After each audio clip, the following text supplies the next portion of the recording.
عمر Stardust YouTube channel میں خوش آمدید۔ اگر آپ کو یہ مواد پسند آئے تو لائک، کامنٹ اور سبسکرائب ضرور کیجیے گا۔ اگر میں آپ سے کہوں کہ خوشی کے پیچھے بھاگنا ہی انسانی دکھ کی سب سے بڑی وجہ ہے تو یہ سننے میں تھوڑا عجیب لگتا ہے نا؟ ہاں بالکل، مطلب سننے میں کافی عجیب لگتا ہے کیونکہ ہماری پوری تربیت اس کے الٹ ہوئی ہے۔ صحیح بات ہے، یعنی بچپن سے لے کر بڑے ہونے تک ہمیں سکھایا ہی یہی جاتا ہے کہ خوب محنت کرو، معاشرے میں اپنا رتبہ بناؤ اور زیادہ سے زیادہ مادی اشیاء حاصل کرو۔ کیوں؟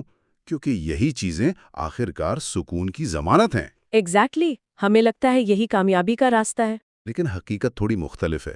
جو لوگ یہ تمام مقاصد حاصل کر لیتے ہیں وہ اکثر اندر سے ایک شدید کھوکھلاپن محسوس کرتے ہیں۔ ان کے پاس سب کچھ ہوتا ہے سوائے اس سکون کے جس کے لیے انہوں نے ساری عمر سر کھپایا ہوتا ہے۔ تو ٹھیک ہے، اس کو سمجھنے کی کوشش کرتے ہیں۔ آج کی اس تفصیلی گفتگو میں ہم ایک ایسی تحریر کا گہرا تجزیہ کر رہے ہیں جو اس الجھن کو بہت خوبصورتی سے سلجھاتی ہے۔ اور وہ کون سی تحریر ہے؟ ہم بات کر رہے ہیں آرتھر شوپنہاور کی مشہور کتاب دی وزڈم آف لائف کی۔ اور میں پہلے ہی بتا دوں، یہ فلسفہ محض ہوا میں اڑنے والی تصوراتی باتیں نہیں ہیں۔ یہ ہماری عملی زندگی پر ایک بہت حقیقت پسندانہ تبصرہ ہے۔ بالکل، اور شوپنہاور کے حوالے سے ایک عام تاثر یہ پایا جاتا ہے کہ ان کا فلسفہ نہایت پیچیدہ ہے۔ مطلب لوگ سوچتے ہیں کہ ان کی باتیں عام فہم سے تھوڑی بالاتر ہوتی ہیں۔ ہاں، ان کا باقی کام کافی ایبسٹریکٹ مانا جاتا ہے۔ کاموں میں سب سے زیادہ آسان اور عملی کتاب تصور کی جاتی ہے، اور یہاں جو سب سے حیران کن بات ہے وہ یہ ہے کہ یہ کتاب اس مفروضے پر مبنی ہی نہیں کہ انسان اپنی خوشی کو زیادہ سے زیادہ کیسے بڑھائے۔ اچھا، تو پھر اس کا بنیادی مقصد کیا ہے؟ اس کا بنیادی نقطہ یہ ہے کہ زندگی میں دکھ اور تکلیف کو کم سے کم کس طرح کیا جائے۔ شوپنہاور کا ماننا ہے کہ دکھ فطرت کا حصہ ہے، تو ان تکلیفوں کی شدت کو گھٹا کر ایک بامقصد زندگی گزارنے کا راستہ دکھانا ہی اس تحریر کا اصل فوکس ہے۔ یہ کوئی خیالی دنیا کی بات نہیں ہے، ٹھوس حقائق ہیں۔ صحیح۔ تو اگر ہمارا مقصد واقعی تکلیف کو کم کرنا ہے تو ظاہر ہے ہمیں سب سے پہلے یہ دیکھنا ہوگا کہ انسان اپنی توانائی آخر لگا کہاں رہا ہے۔ بالکل، سمت دیکھنی پڑے گی۔ ہاں، کیونکہ ہم اکثر غلط رخ میں کوشش کرتے رہتے ہیں۔ کبھی ساری توجہ بینک بیلنس بڑھانے پر ہوتی ہے تو کبھی بس اس فکر میں کہ دنیا کیا کہے گی۔ تو اس الجھن کو سمجھنے کے لیے شوپنہاور نے انسانی وجود کو کس طرح واضح کیا ہے؟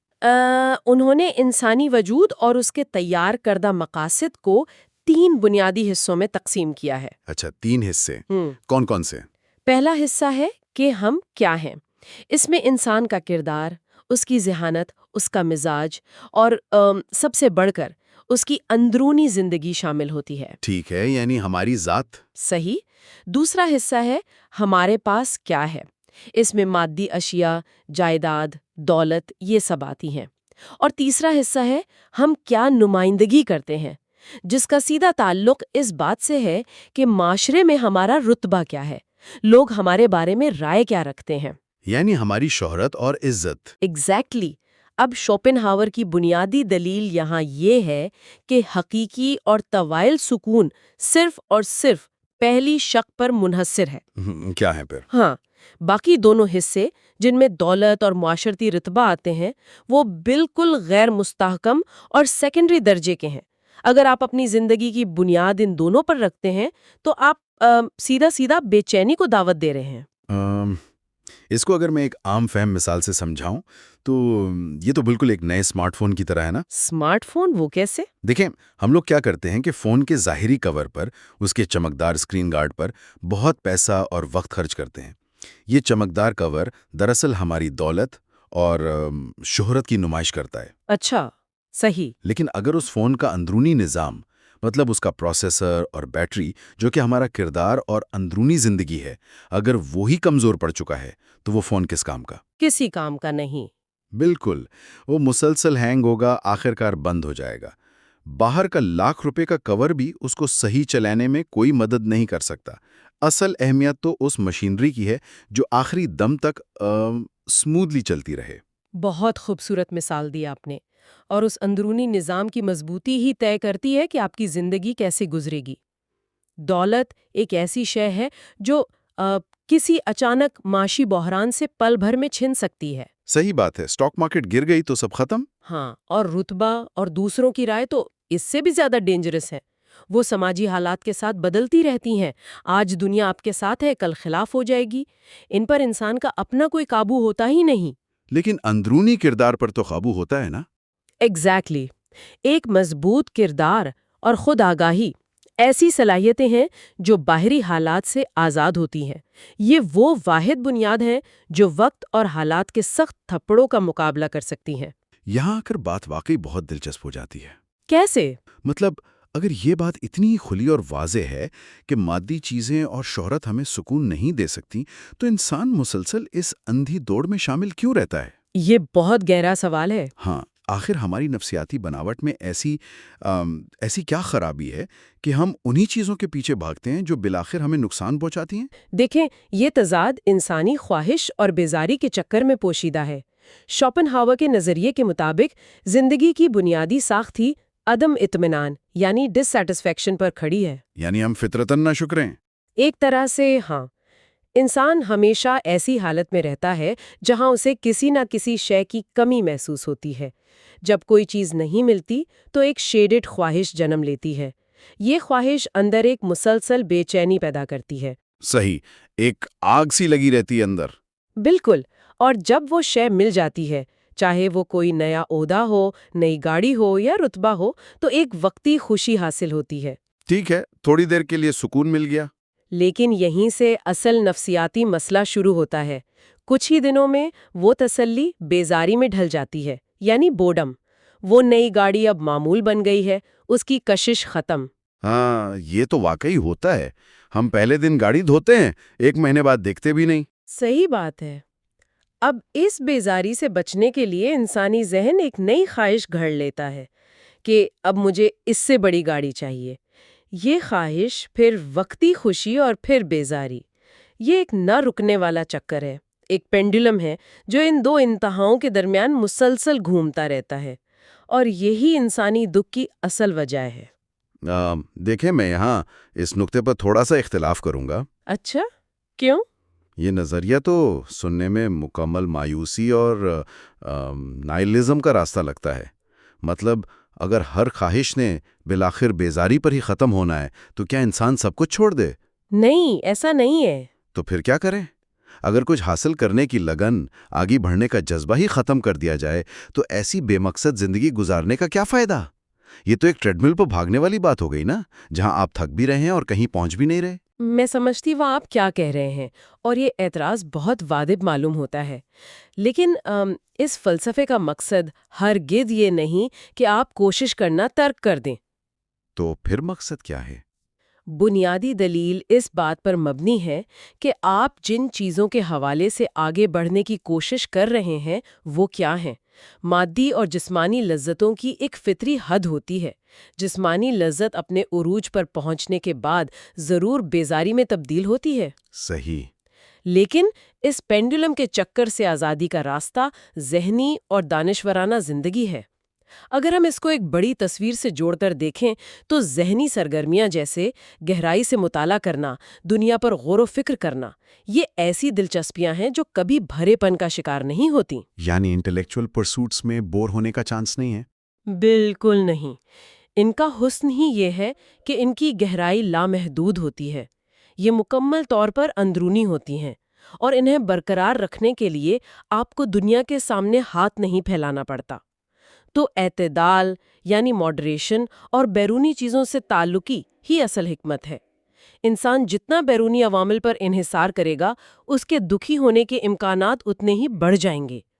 تو اس بات کا لب لباب یہ معلوم ہوتا ہے کہ آزادی صرف اس صورت میں ملتی ہے جب ہماری دلچسپیوں کا مرکز ایسی سرگرمیاں بن جائیں جو ہماری اپنی ذات سے شروع ہوں اور وہیں ختم ہوں۔ ہاں، ایگزیکٹلی۔ عام رویہ تو یہی ہوتا ہے کہ وقتی دل لگی کے لیے لوگ دنیا کی طرف بھاگتے ہیں، محفلیں سجاتے ہیں، دوستوں میں جاتے ہیں، لیکن جو شخص مطالعے یا فن کی دنیا میں قدم رکھ لیتا ہے وہ کسی کمرے میں تنہا بیٹھ کر بھی صدیوں کا سفر طے کر سکتا ہے۔ اسے کسی کی داد یا محفل کی رونق کی ضرورت نہیں ہوتی۔ در حقیقت، اور یہی بنیادی وجہ ہے کہ وہ پہلا حصہ یعنی ہم کیا ہیں سب سے زیادہ اہم ہے۔ ایک اندرونی طور پر امیر شخص اپنی تنہائی میں بھی اپنے خیالات سے لطف اٹھاتا ہے، اس کا ذہن ہی اس کی طاقت ہے۔ صحیح بات ہے۔ جبکہ ایک اندرونی طور پر خوخلا شخص چاہے دنیا کے بہترین میلہ گاہوں میں چلا جائے، وہ اپنی بے چینی سے جان نہیں چھڑا سکتا۔ لیکن یہاں ایک اور بڑا مسئلہ جنم لیتا ہے۔ جی بتائیں۔ اگر ذہنی وسعت اور اندرونی زندگی اتنی ہی اہم ہے تو معاشرے کے ساتھ تعلق کس طرح قائم رکھا جائے؟ فطری طور پر ہمارا معاشرہ تو ہمیشہ باہر کی طرف دوسروں کی طرف کھینچتا ہے نا۔ ہاں، یہ پریشر تو ہمیشہ رہتا ہے۔ ہر وقت کوئی محفل، کوئی سماجی فرض۔ آج کے دور میں دیکھیں جہاں ہر طرف لوگ اپنی چمکدار تصویر دکھاتے ہیں، شوبازی چل رہی ہے، وہاں اپنی اس اندرونی دنیا کو محفوظ رکھنا تو بہت مشکل ہے۔ شوپن ہاور کا اس پر نظریہ نہایت دو ٹوک ہے۔ ان کے نزدیک یہ سماج بالعموم کھوکھلے پن، نمائش اور ساتھی مقابلے کا مرکز ہے۔ ساتھی مقابلہ یعنی سپرفیشل کمپٹیشن۔ بالکل، معاشرے کا نظام عام طور پر ایسے قواعد پر چلتا ہے جن کا ذہنی گہرائی سے کوئی تعلق نہیں۔ جب انسان سماجی محفلوں میں بہت زیادہ وقت گزارتا ہے تو اسے لوگوں کی ان ساتھی باتوں کے حساب سے خود کو ڈھلنا پڑتا ہے۔ وہاں ہر کوئی ایک ماسک پہن کر بیٹھا ہے۔ ہاں، اور ہم لاشعوری طور پر ان کی طرح بننے لگتے ہیں۔ ایگزیکٹلی۔ اس سماجی میل جول کا نتیجہ یہ نکلتا ہے کہ انسان کی اپنی سوچ کمزور پڑ جاتی ہے۔ اسی لیے ذہین افراد کے لیے تنہائی کو بہت بہتر سمجھا گیا ہے۔ تنہائی کو لوگ برا سمجھتے ہیں، مگر اصل میں تنہائی وہ واحد جگہ ہے جہاں انسان ان فرضی قدروں اور دکھاووں سے آزاد ہوتا ہے۔ انہی باتوں سے متعلق معاشرے کے حوالے سے ایک اور بڑا چھبنے والا نقطہ ہے ان سورسز میں، حسد اور موازنہ، انہیں انوی اور کمپیریزن۔ ہاں، یہ تو ہیومن نیچر کا بڑا حصہ ہے۔ اگر غور کیا جائے تو انسان کا سب سے زیادہ دکھ کسی ذاتی نقصان سے نہیں بلکہ دوسروں سے اپنا موازنہ کرنے سے آتا ہے۔ جب ہم مسلسل دیکھتے ہیں کہ دوسرے کیا پہن رہے ہیں، کہاں ویکیشنز پر جا رہے ہیں، تو چاہے ہماری اپنی زندگی کتنی ہی پرسکون کیوں نہ ہو، اس کمپیریزن کی وجہ سے ہم اداس ہو جاتے ہیں۔ یہ چیز ہمارے بنائے ہوئے سکون کو بھی آگ لگا دیتی ہے۔ یہ موازنہ ہی ساری پریشانی کی جڑ ہے، اور اس کی بنیاد دراصل دوسروں کی نقل کرنے کی عادت پر رکھی گئی ہے۔ شوپن ہاور کے مطابق زیادہ تر لوگ محض اس لیے زندہ رہتے ہیں تاکہ وہ دوسروں کی باتوں، ان کے لباس اور ان کے لائف چوائسز کی ہو بہو نقل کر سکیں۔ یعنی اپنی کوئی اوریجنل زندگی نہیں ہوتی ان کی۔ بالکل نہیں، ان کی پوری زندگی اس کوشش میں گزر جاتی ہے کہ لوگ انہیں بھی اعلیٰ درجے کا مانیں۔ لیکن ایک سمجھدار انسان وہ ہے جو اس اندھی نقل سے آزاد ہو، جو اپنے رولز خود بنائیں۔ صحیح، وہ اجتماعی رائے سے متاثر ہونے کے بجائے اپنے سیلف ڈیفائنڈ سٹینڈرڈز پر جیتا ہے۔ اس کے لیے یہ بات رتی برابر بھی اہمیت نہیں رکھتی کہ دنیا اس کے بارے میں کیا سوچتی ہے۔ اس کا اپنا ضمیر اس کو گائیڈ کرتا ہے۔ پھر تو یہاں اس متوازن فاصلے کی اہمیت سمجھ آتی ہے، یعنی بیلنس ڈسٹنس۔ پیغام سب کچھ چھوڑ کر پہاڑوں پر جانے کا نہیں ہے۔ نہیں، بالکل نہیں۔ انسان سوسائٹی سے مکمل قطع تعلق تو نہیں کر سکتا۔ ہاں، بلکہ مقصد یہ ہے کہ محفلوں کا حصہ بنتے ہوئے بھی ذہن پر ان کے معیارات کو سوار نہ ہونے دیا جائے۔ ایک ایسی ذہنی دیوار قائم کی جائے جس کے اس پار دوسروں کی ساتھی رائے، ان کے طنز یا ان کی تعریفیں اثر ہی نہ کر سکیں۔ بالکل ایسے ہی ذہنی خود مختاری قائم رکھنا ہی اس متوازن فاصلے کی پہچان ہے۔ محفل میں ہے مگر ذہنی طور پر اس ساتھی پن سے ہزاروں میل دور۔ اچھا، مگر دیکھیں، ایسی ذہنی پختگی لانا کوئی راتوں رات کا کام تو نہیں ہے۔ واقعی وقت لگتا ہے اس میں۔ جب ہم جوان ہوتے ہیں تب تو جذبات اور امیدیں آسمان پر ہوتی ہیں۔ لگتا ہے کہ بس اس دوڑ سے نکلنے کا فن صرف اور صرف وقت اور تجربے کے ساتھ ہی آتا ہے۔ ان حالات میں وقت اور بڑھتی عمر کا کیا کردار بتایا گیا ہے اس فلسفے میں؟ وقت کا حوالہ اس فلسفے کو نہایت حقیقت پسندانہ رنگ دیتا ہے۔ شوپن ہاور نے جوانی اور بڑھاپے کا بڑا دلچسپ موازنہ کیا ہے۔ اچھا، کیا کہتے ہیں وہ؟ ان کے نزدیک جوانی کا زمانہ ناپختگی اور فریب یعنی ایلیوژنز کا زمانہ ہوتا ہے۔ اس عمر میں لگتا ہے کہ خوشی باہر دنیا میں کہیں مکمل شکل میں موجود ہے اور ہم اسے ڈھونڈ لیں گے۔ اور انسان ساری جوانی اس سراب کے پیچھے بھاگتا رہتا ہے۔ بالکل، لیکن جیسے جیسے عمر ڈھلتی ہے، تجربہ آتا ہے، تب ریئلٹی سامنے آتی ہے۔ انسان کو معلوم ہو جاتا ہے کہ ماضی خواہشات کی آگ کبھی بجھتی نہیں اور دوسروں کی رائے ایک پانی کے بلبلے سے زیادہ وقت نہیں رکھتی۔ صحیح۔ تو بڑھتی عمر انسان کو ایک قیمتی تحفہ دیتی ہے۔ جوش و خروش کی جگہ ذہنی استحکام اور لا تعلقی آ جاتی ہے، ڈیٹیچمنٹ، اور یہی لا تعلقی اصل آزادی ہے۔ یہ نقطہ نظر عام سوچ سے کتنا مختلف ہے۔ عموماً ہمارے معاشرے میں ڈھلتی عمر کو صرف زوال کے طور پر دیکھا جاتا ہے کہ جسم کمزور پڑ گیا، لوگوں نے پوچھنا چھوڑ دیا۔ ہاں، لوگ بڑھاپے سے ڈرتے ہیں۔ لیکن اس نظریے کی روشنی میں یہ زوال نہیں بلکہ حقیقت پسندی کی آخری اور بہترین منزل ہے۔ جسم بھلے ضعیف ہو رہا ہو مگر ذہن سے سالوں کی غلط فہمیاں چھٹ جاتی ہیں۔ بالکل، آپ آزاد محسوس کرتے ہیں۔ انسان کو آخرکار پتہ چلی جاتا ہے کہ پچھلی ساری زندگی اس نے جن مقاصد کی خاطر راتوں کی نیند حرام کی وہ صرف دنیا کو دکھانے کی ایک ناکام کوشش تھی۔ یہ احساس شروع میں دکھ دیتا ہے مگر پھر ذہن سے ایک بوجھ اتر جانے کا سکون بھی ملتا ہے۔ اور جب طلب ہی نہ رہے تبھی مکمل آزادی کا سفر شروع ہوتا ہے۔ تو اس سب کا آخر مطلب کیا ہے؟ اگر ہم ان تمام پہلوؤں کو جمع کریں تو دی وزڈم آف لائف کس قسم کے انسان کی تصویر کشی کرتی ہے؟ اس تحریر کے مطابق مثالی انسان وہ بالکل نہیں ہے جو امیر ترین ہو یا جسے معاشرہ سر آنکھوں پر بٹھائے۔ تو پھر کون ہے؟ ایک آئیڈیل انسان وہ ہے جو جذباتی طور پر مکمل متوازن ہو، جس نے اپنی توانائی اپنی ذہنی اور اندرونی زندگی کو بڑھانے میں لگائی ہو، جو ان کھوکھلے پیمانوں سے بغاوت کر چکا ہو اور جسے اس بات سے کوئی غرض نہ ہو کہ ہوا کا رخ کس طرف ہے۔ ایک ناپے تلے فلسفے پر عمل کر کے۔ یہ ایک میجرڈ پیسمزم ہے۔ یہ ہمیں سکھاتا ہے کہ دنیا کو بدلنے اور ہر چیز کو کنٹرول کرنے کی کوشش چھوڑ دیں، اس کی جگہ اپنے ذہن کے ارد گرد ایک مضبوط فصیل قائم کریں جو دنیا کی افراتفری کو اندر آنے سے روک سکے۔